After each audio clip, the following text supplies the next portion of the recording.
At the end of this program this morning, we have a rundown of all those things that happened, particularly where the fireworks displays are tonight. This program this morning is a Friday morning quarterback of a show that we did a couple of weeks ago with Israeli psychic Uri Geller.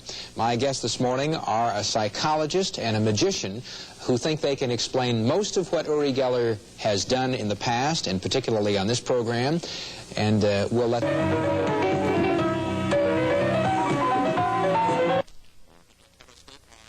Hyman, who is a psychologist at the University of Oregon in Eugene, and Jerry Andrus. Jerry is a magician. When Uri Geller was here a couple of weeks ago, he read my mind. He did an exercise in mental telepathy. He had me do the reverse to him. He bent some keys. He started some watches. Now, does Uri Geller have any supernatural powers? Dr. Hyman? I doubt it. Okay. Do you think he has any supernatural powers? No, I don't think so. Okay. Can you do anything like that he did? Being a magician, I could do something that is similar. In fact, we need a piece of rope. If you'll take that. Okay. Now, are you saying that Uri Geller is simply a good magician? Well, not a magician in that he doesn't just do magic tricks, but he's a wonderful magician. Absolutely. I have something in the tube here. Okay. Now, I've never seen this rope before. No. Either. Okay. No.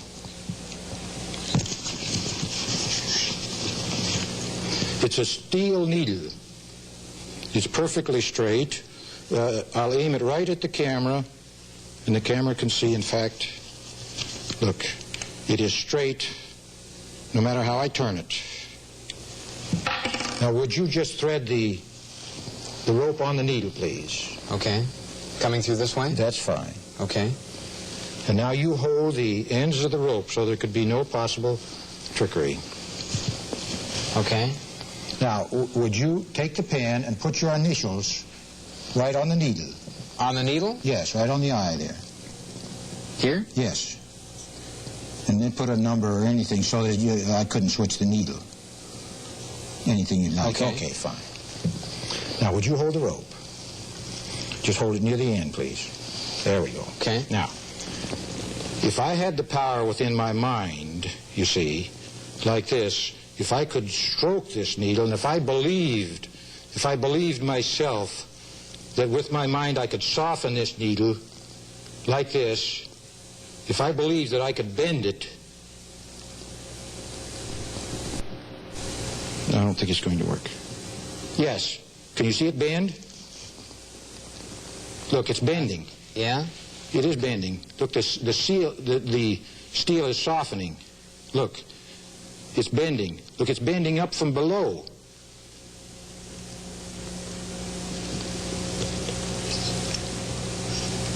I'll form the corner there, like this, soft. Look, soft as butter. Keep your eye on the needle. Watch. Rigid, solid steel, solid steel. Would you take the needle, check your initials? Yeah, that's mine. Should I be able to bend that back? No human being, I don't think, could bend that one fraction of an inch back with his hand. Okay. You're a psychic. No, I'm not a psychic. Huh? I'm a magician. You have supernatural powers. Well, I pretended that I had supernatural powers. But you did this physically? I'm not going to ask you how to do it because I wouldn't have you explain the trick because I have too much respect for magicians. I am a magician, and if you had not known me, and I had come here and said I can do these things with my mind, okay, and then took this needle, which you initialed, and bent it, now you could take this to a laboratory, you can have it checked with a microscope if you want, they can cut it in two and check the molecular structure if they want. Okay, that's a magic trick, though, and not a psychic, not a supernatural Absolutely. power, not it a is mental a trick. energy kind of It is a trick, and I merely do this to show you that if someone sees somebody do a thing like this, if they sell it for real, like Uri Geller does, what chance does the audience have to believe that it's real? Okay, what happens, though, with all of those people who were at home? We had over 100 phone calls that morning from people. I had a call from a man who was in Longview and had his keys in his back pocket, pulled his keys out and couldn't start his car because the key to the car was bent after that show. How do you explain that? I think that I will let Dr. Hyman deal with that, but could I take just a second? on watches? I thought you were going to mention starting watches. Okay, he started some watches. We had a pile of watches that were sitting on this table. Right. My watch works. A lot of the watches that were here didn't. He picked up one, stroked it, willed it to start, and we had calls, probably 85 calls from people who said, hey, we've had watches that have begun working for the first time in 10 years. A jeweler gave me a whole box of watches some time back. You see this one is ticking right here? Yes? That one, I did not wind it up before I came. These watches have been laying loose in a box, out of their case, and a watch usually is not broken. It runs until the spring can no longer drive it anymore because it's a little bit dirty. And if you could pick a watch up 5 years later, you see this one is still ticking. And one point. Here's another one that it stopped. Okay, 1 point, I guess. If Uri Geller were here and that watch had started ticking, he would have said that he was responsible for that watch ticking. Yes. Because I brought in a Big Ben alarm clock that somebody in a fit at our house one time 5 years ago had tossed across the room, knocked into the wall, and hasn't worked since. And I got to get up on time in the morning, so I've never used it. But when I picked it up, I said, get that old clock out. It was in one of the kids' toy boxes, and I got it out, and it began working. So I just tossed it in the thing and brought it in, and Uri Geller said, see, it is working. These things always happen to me. Okay, so let me put these away. I just want to bring forth the point that a watch is not normally broken when you no longer use it. And if you pick it up, it may start running. All these were thrown out by a jeweler many years ago as worthless and broken. But you can get, by picking some of these up and not I had about 50 watches. I picked out the ones that when I wound them up, they would run. Okay. You see. And but if this, for example, if I picked up this watch, shake it and put it to your ear and see. I don't want to spend any more time on this. It's not running now. Cover. But okay, some of them start and some won't. Okay. This one is ticking, and I picked up.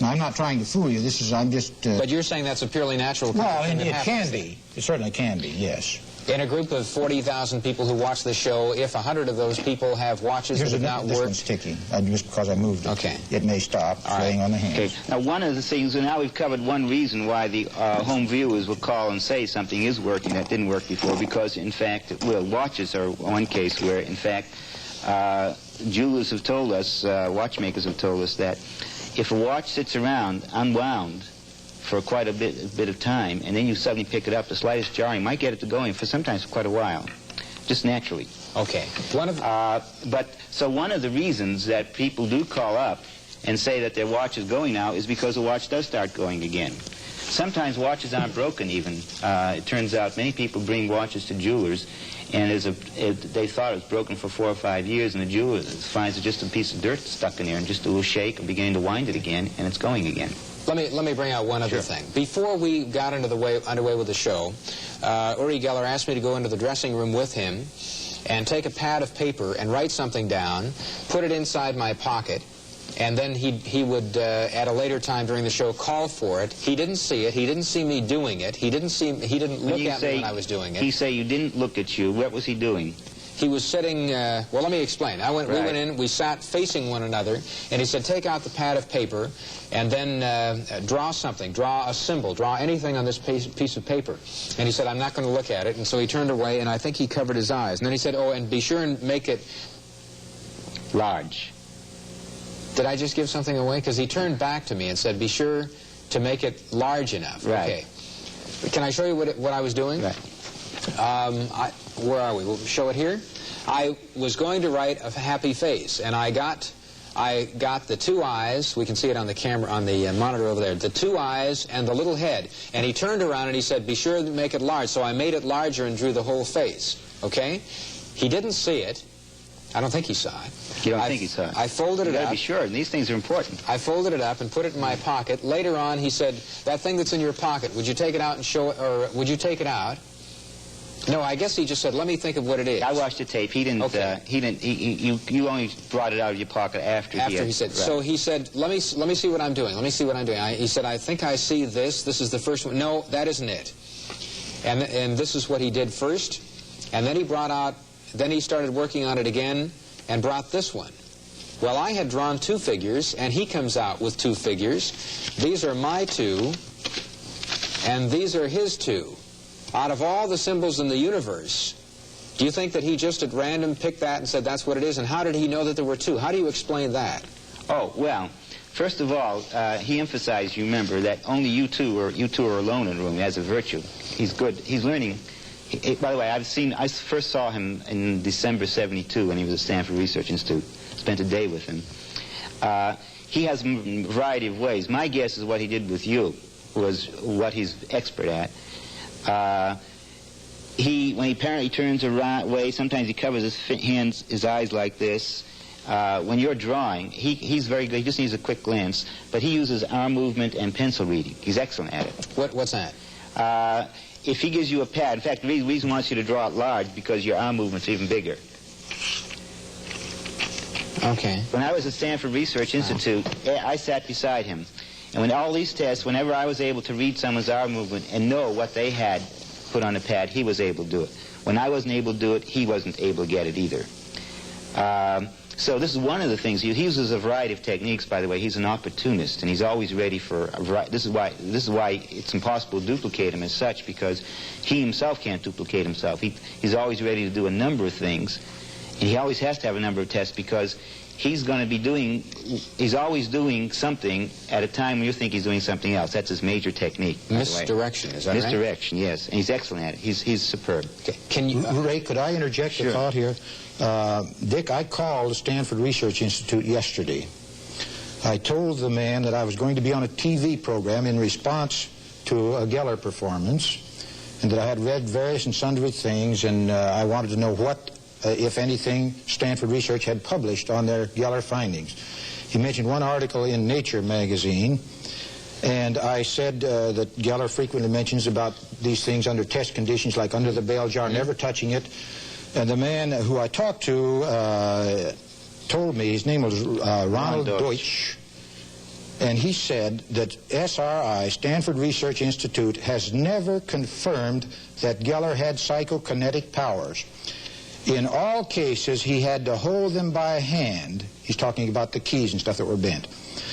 In all cases, he had to hold them by hand. Stanford Research Institute told me on the phone yesterday that they have never confirmed that Geller had any psychokinetic powers. And Geller goes around the country talking about all these proven things in a laboratory. He said there were 4 other places where he had done scientific research. UCLA, University of London, Birkbeck College at the University of London, and now recently Lawrence Livermore Radiation Laboratory. Are those things? Are you saying that those things are false as well? Those kinds of scientific study? He brought up scientific conditions. We got distracted from this drawing thing here, but let's get back to it. But now we're on it. The scientific conditions are interesting. You notice Geller's technique all during your show, and this is typical of him all the time. Every time I've been with him, every show I've seen of his, he always does something that's partially what he claims he's able to do better elsewhere under better conditions. When he's on TV, he always says, well, when I'm in the laboratory, I have more time, and I can get the bigger bend in it, and it's done under better controlled conditions. It's more amazing. When he's with the scientists, he says, well, when I'm in public and so on, I can do better because I have looser conditions, and it's easier for me I have more people pulling for me, and I'm not under threat of the scientific situation. The scientific conditions, let's be clear about it. The only claim at the moment, the only scientific claim at the moment of his doing anything under scientifically controlled conditions is an article in Nature that appeared last year in Nature on the Stanford Research Institute experiments, and they only claimed 2 experiments with them that they were willing to say had any resemblance of having scientific controls. None of them had anything to do with his ability to bend metal, to bend keys, to fix watches or anything else, although they spent most of their time trying to get evidence for him to doing that. And every time they were unable to get him to do it under conditions which they felt were free of trickery. They were just unable to do that. And he would never stay still or produce anything when they had the situation controlled. But they were amazed by some things that he did. The things they were amazed, okay. Scientists. Yeah, well, now that's another problem. We want to get to that. These so-called scientists, they are scientists, but we have to make, there's some myths here involved. But even these people, their claim, we have to make it clear, despite Geller's claims to the contrary, the only scientific claim, the only scientists who claim that they have scientific evidence that Geller has been able to do anything that approaches the supernormal are this report that was in Science by the Stanford Research Institute people, and they claimed only two things. They claimed he was able to divine the contents of sealed letters, sealed envelopes, these drawings, and secondly, he was able to guess 8 times out of 10 the face of a die that was uppermost. Now, let me say something else about the Nature article. There's an editorial that was printed with that, and I was a referee. I was one of the referees they consulted on this. And Nature made it very clear that in publishing this article, that all the scientists they consulted agreed that this was an article that did not meet the standards of science. They were publishing it for political reasons. They were under tremendous pressure. There was tremendous controversy. There were rumors as to what was actually found out about Geller, and they felt that the scientific community ought to see what was claimed to be the best scientific data at the moment, and still is the only scientific data that anyone was willing to publish on Geller, and it was bad. By standards, it was good enough. It's the kind of thing that everyone agreed is that if they got this in a laboratory, it's the kind of thing that maybe justifies you now doing a controlled test. These were not what we would call controlled tests. At the moment, as far as I can tell, there's been no scientifically controlled test. Even more so, the people at Birkbeck, the University of London, all these other places, he said, I have the article I hope I brought with me that was in a recent Nature, copy of Nature, where the scientists at the University of London who've been working with Geller point out that the problems of working with Geller or any psychic is that they cannot study him under controlled conditions. Whenever they make the controls good enough to satisfy other scientists, Geller doesn't perform. Nothing happens. I have a commercial break. There's the black... Hyman, we're running short, so I have a lot of things that I want to get in here. But one of the things that you maintain is that scientists are some of the most gullible people in the world. Scientists who have been perhaps tricked by Uri Geller, as you say, believe him. The vast majority of the people who watched this program when Uri Geller was here believe him, want to believe him. Are you saying that that he's a fraud and that they can't believe someone like that? He's a fraud, but you can't blame people for believing him. Geller is more the product of a wonderful public relations campaign than he is the product of being a clever illusionist. What the public gets is only one side of the story. For example, I spent the whole day with him, and I know some other scientists who spent quite a bit of time with him who weren't impressed with him. He's been caught cheating several occasions. Cheating how? What kind of cheating? Oh, they've caught him switching envelopes. His girlfriend, Hannah Strang, has confessed to the Israeli weekly, Halom Hazeh, that she helped sitting in the audiences with him, coding him. She and her brother, Shippy Strang, who's always with him, coding information to him from for his shows. Coding information? Sending signals to him about... one of the things he does on his show is he has people write on a blackboard. His back is to the blackboard, but he's facing the audience. They sit in the audience and code to him, signal him by hand signals, what was written on a blackboard. Okay, let me put one thing out. Right. You told me how you think that he read what was on the piece of paper, the happy face. All right, he said to me, I'm going to put something in your mind. We'll try mental telepathy with you, and I'm thinking of a geometric figure inside of another geometric figure. You tell me what it is, and I wrote down a circle that had a triangle on the inside. Okay. Now first of all, let me ask you, Dick, how many simple geometric figures can you think of? Will you name them for me? Square, rectangle, circle, triangle. That's 4. Octangle, I guess. Okay. All right. That's one thing. This is an old magician's trick. Martin Gardner in the 1930s first published it as saying that if you ask someone to draw a simple geometric figure inside another geometric figure, 95% of the time, in fact, you people at home could try it on people who haven't seen this show. Try it. You'll be another Uri Geller. Go around to someone, say you're going to put something into their head. You put something down first, and say what you're trying to put into their head is going to be a simple geometric figure inside of another, and have them do the first thing that comes to their mind. Most of the time, you're going to be right. They're going to put a circle inside a triangle. Sometimes they'll reverse it and put the triangle within a circle, but you claim credit for that, too, as Uri did here. Could I interject something? The triangle inside the circle is significant. I think on your show, KOIN, Geller said normally they never get that. You did get what? Geller is used just before and before and before. Yeah. We can show you in print. Go ahead. I just want to quickly, we got time. The point I want to make about this, I have a lot of other things to say about this. This is very typical. I was surprised that Geller had the nerve to try this again. Since Martin Gardner, knowing that Geller was going around doing this with other people, the circle and triangle, it's a favorite of his, he published it as a joke in Scientific American, August 1973, as part of his mathematics column. He has a little ESP test, and he gives this circle and triangle test and credits it to Uri Geller.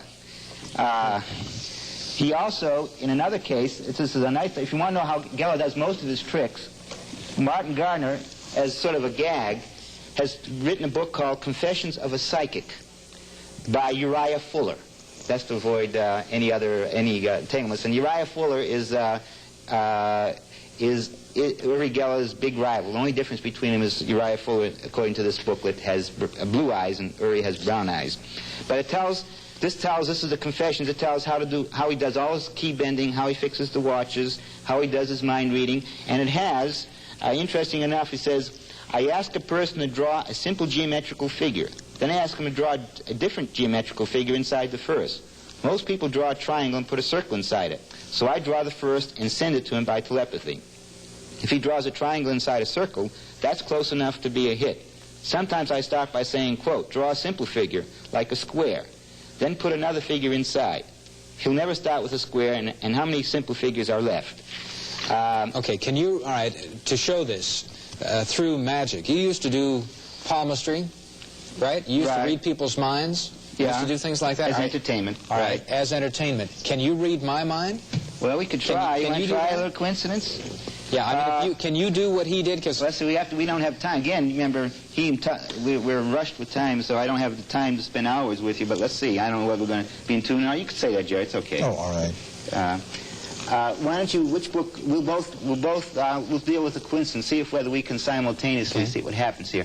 You pick one book to use, and I'll use the other book. Okay, I'm going to use this one here. Okay. Now what I'm going to do is you hold this book up in your left hand, facing me.